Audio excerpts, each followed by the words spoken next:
pagi Ibu. Pagi Bu Bida. Ya, perkenalkan nama saya Bida Sudarmi Ibu. Saya yang bertugas pada pagi hari ini Ibu. Di sini saya akan menanyakan dulu apakah tempat duduk itu sudah nyaman. Sampun sudah. Di sini nanti saya akan menjelaskan Ibu cara perawatan bayi baru lahir.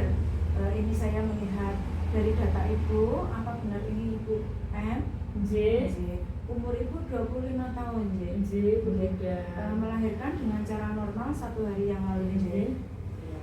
Ini anak pertamanya Ibu ya, yang berarti wajar lah bila Ibu nanti masih merasa bingung J. Apa gimana nanti bisa yang ditanyakan pada saya J Bu. Nanti saya akan menjelaskan sekitar 10 menit. Apakah Ibu merasa keberatan, kelamaan? Oh tidak. Kemudian saya lanjutkan untuk berikutnya ya Bu, pertanyaannya berikutnya.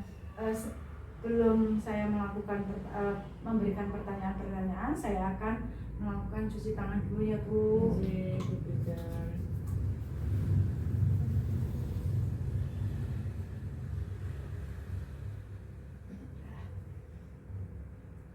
Di sini saya akan memberikan pertanyaan dan saya minta tolong untuk dijawab ya Bu, dengan sesuai pemahaman Ibu ya Bu.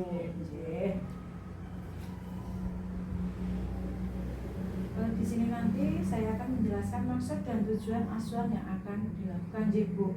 Kemudian menjelaskan pemberian ASI. ASI itu apa sendiri? Air susu ibu Bu. Bahwa ASI itu makanan terbaik untuk bayi sejak lahir sampai umur 6 bulan. Adalah ASI dan menganjurkan menyusui secara eksklusif, hanya diberikan ASI saja tanpa tambahan makanan atau cairan lain. Ini maksudnya makanan tambahan. Biasanya kalau orang-orang di desa, orang-orang yang dulu itu dikasih pisang ya Bu.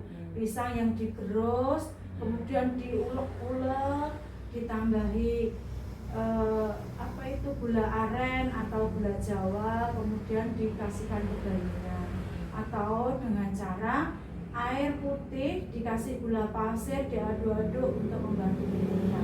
Dan untuk itu sebelum usia 6 bulan itu tidak boleh dan tidak perlu diberikan makanan tambahan seperti itu dulu ya Bu.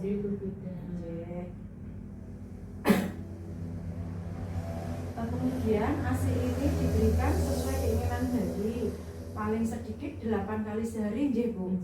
Jadi nanti Ibu memantau bayi Ibu dalam sehari itu diberikan berapa kali, harus dihitung ya Bu, jangan lebih dari 2 jam ya. Karena apa? Terkadang ibu muda itu melihat bayinya diam tidur terus itu akan senang, oh iya bayiku anteng. Padahal bayi itu butuh nutrisi, butuh cairan yang diberikan tidak boleh lebih dari 2 jam gitu ya Bu. Kemudian anjurkan untuk menyusui bayinya sesering mungkin dan merangsang produksi ASI sehingga mencukupi kebutuhan bayinya. Yakinkan ibu dan keluarga bahwa kolostrum. Ibu tahu kolostrum? Dereng ngertos. Kolostrum itu ASI yang keluar kuning Bu, pertama kali. Itu terkadang nenek-nenek, mbah-mbah kita dulu itu menganggap itu ASI yang basi atau ASI yang kotor, sehingga harus dikeluarkan ya Bu, tidak boleh diberikan pada bayinya. Padahal itu zat yang sangat bergizi dan banyak mengandung zat-zat untuk kekebalan tubuh bayi sendiri. Jadi tidak boleh dibuang ya Bu, lebih baik diberikan kepada si kecil atau putranya ibu. Kemudian di sini saya akan menjelaskan cara menjaga kebersihan dan kehangatan bayi, yaitu dengan cara kontak antara kulit ibu dan bayi. Gimana ini maksudnya Bu? Maksudnya gini, baju bayi itu dibuka, kemudian baju ibu juga dibuka, bayi itu didekapkan di dada. Kemudian itu apa fungsinya? Untuk tetap menjaga kehangatan kondisi bayi ibu. Kemudian pastikan bayi diletakkan dalam tempat yang hangat dan kering. Bayi ditempatkan di tempat tidur atau di box bayi. Kemudian lihat di tempat itu kain-kainnya kering atau ada yang lembab. Kalau lembab tetap diganti ya Bu. Lalu memakaikan pakaian bayi yang lembut, hangat, kering, dan basah. Bila perlu bayi memakai topi, sarung tangan, dan kaos kaki. Ini antara gedong, baju, popok itu harus dipastikan kering dulu ya Bu. Kalau bisa tetap steril, disetrika supaya juga bebas dari bakteri-bakteri atau kuman Bu. Kemudian mengganti popok dan selimut sesuai keperluan. Ini maksudnya kalau basah ya tetap harus segera digantikan. Kemudian raba telapak kaki bayi. Bila teraba dingin bisa dilakukan kontak kulit ke kulit atau ditambahkan selimut. Telapak kakinya diraba Bu. Kalau diraba itu terasa dingin bisa didekap ke ibunya. Kalau tidak dipakai kaos kaki, kemudian diselimuti yang tebal supaya bayi tetap hangat ya Bu. Selanjutnya tentang posisi tidur bayi ibu, itu menganjurkan bayi tidur bersama ibu di tempat tidur yang sama untuk memudahkan menyusui sesuai dengan keinginan. Nah ini sewaktu bayi ibu menangis, kalau tempat tidurnya sama, satu tempat duduk saling berdekatan, ibu dengan cepat mengambil putrane ibu untuk disusui. Jadi ibu tidak berdiri, tidak jalan di box yang agak berjauhan dengan ibu. Itu ya Bu. Terus sebaiknya bayi tidur bersama ibu di bawah kelambu, terutama untuk di daerah malaria.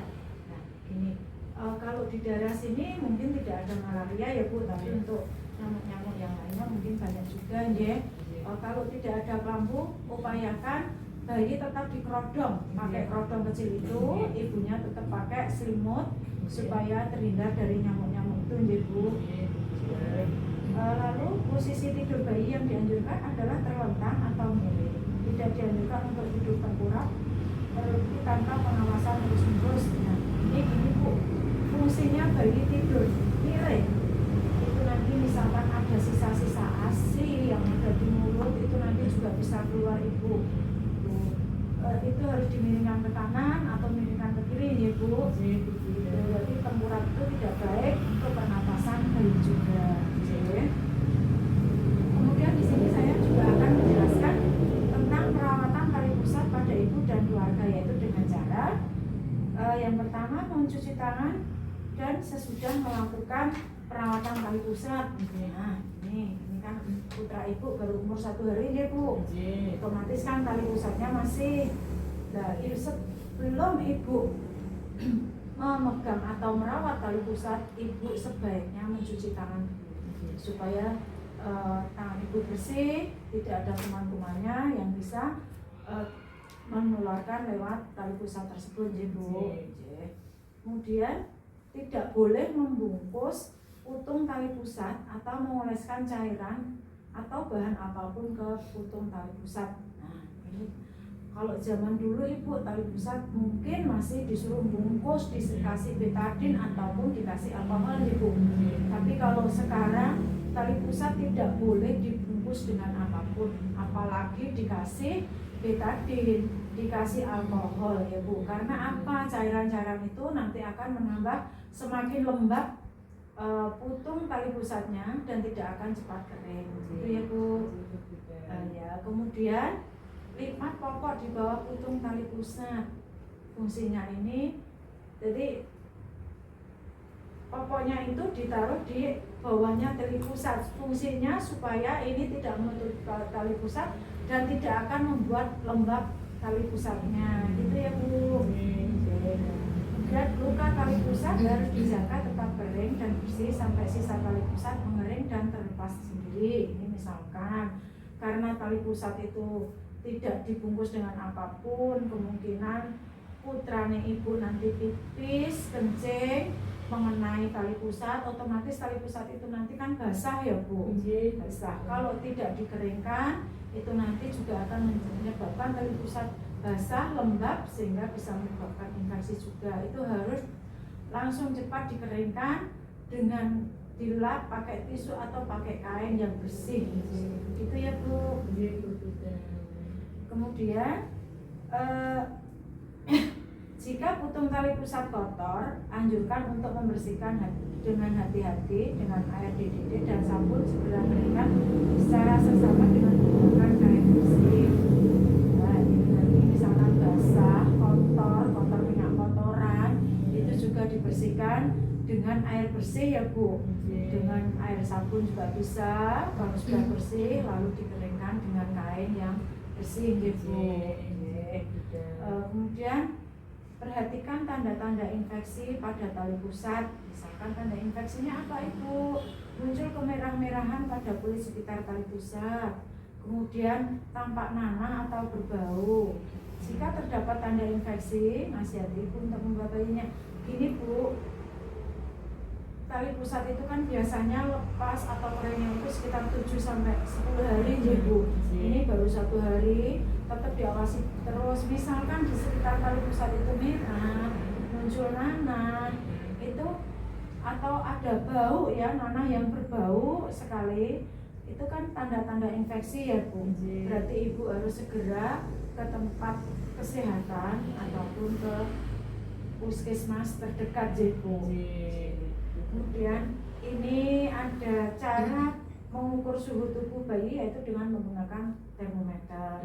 Di rumah sudah punya termometer Ibu? Belum Ibu. Oh belum. Kalau belum ya Bu, saya minta tolong nanti habis dari sini Ibu ke apotek beli termometer yang digital itu ya Bu. Nah itu nanti cara pemakaiannya sangat mudah Bu. Itu nanti dibuka, kemudian dikaitkan di ketiak bayi, kemudian ada bunyi Bu, bunyi titit. Nah kalau bunyi titit berarti itu sudah maksimal ya Bu. Nanti dilihat suhu tubuh bayinya berapa ya Bu. Itu Ibu harus tahu normalnya itu 36,5 sampai 37,5 ya Bu. Kalau sudah di atas 37,5 itu berarti sudah muncul tanda-tanda infeksi ya Bu. Kemudian di sini saya juga akan menjelaskan lagi Bu tanda bahaya yang harus diwaspadai, yaitu tidak mau minum atau memuntahkan semuanya. Ini maksudnya bayi setelah jenengan RTI kemudian itu muntah Bu. Berarti ini harus diperhatikan juga ya Bu. Kemudian kejang ini mungkin dari suhu tubuh yang tinggi. Lalu bergerak hanya jika dirangsang. Bayinya kok tidur melipus diem, kalau nggak dijawel nggak bangun, itu jangan merasa senang. Bayinya tidur terus, bayinya aman, padahal itu salah satu tanda bahayanya ya Bu. Itu harus diperhatikan juga. Kemudian nafas cepat, ngos-ngosan Bu, naik turun ngos-ngosan, itu juga harus dilihat ya Bu. Itu kemudian nafas lambat itu berapa Bu? Kurang dari 30 kali per menit. Kok nafasnya tersengal-sengal, kok pelan banget, itu juga tanda bahaya ya Bu, salah satunya. Kemudian tarikan dinding dada ke dalam yang sangat kuat, ini bisa dilihat dengan cara baju bayi dibuka Ibu. Kemudian dilihat nafas bayinya, ada tarikan dada tidak? Kalau ada tarikan dada berarti itu tanda bahaya juga ya Bu. Lalu bayi merintih, biasanya nangis war keras. Loh kok ini cuma ngeringik. Nah itulah mungkin bayi juga merasakan sakit di tubuhnya. Itu ya Bu. Ini juga harus diperhatikan. Lalu teraba demam itu kita tidak bisa memantau ini demam, kita harus mengukur dengan alat termometer tadi ya Bu. Ya, kalau lebih dari 38 itu sudah termasuk panas tinggi ya Bu. Lalu teraba dingin, kok dingin banget, tidak seperti kita orang dewasa yang normal. Itu kita juga harus cepat mengecek dengan termometernya ya Bu. Kemudian ada nanah yang banyak di sekitar mata.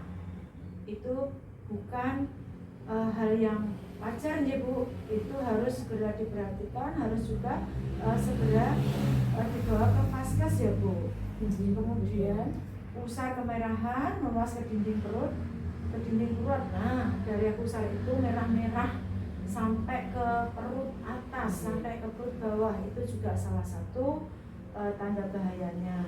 Kemudian bayi diare, kenapa kok bayi diare padahal tidak dikasih makanan apa-apa?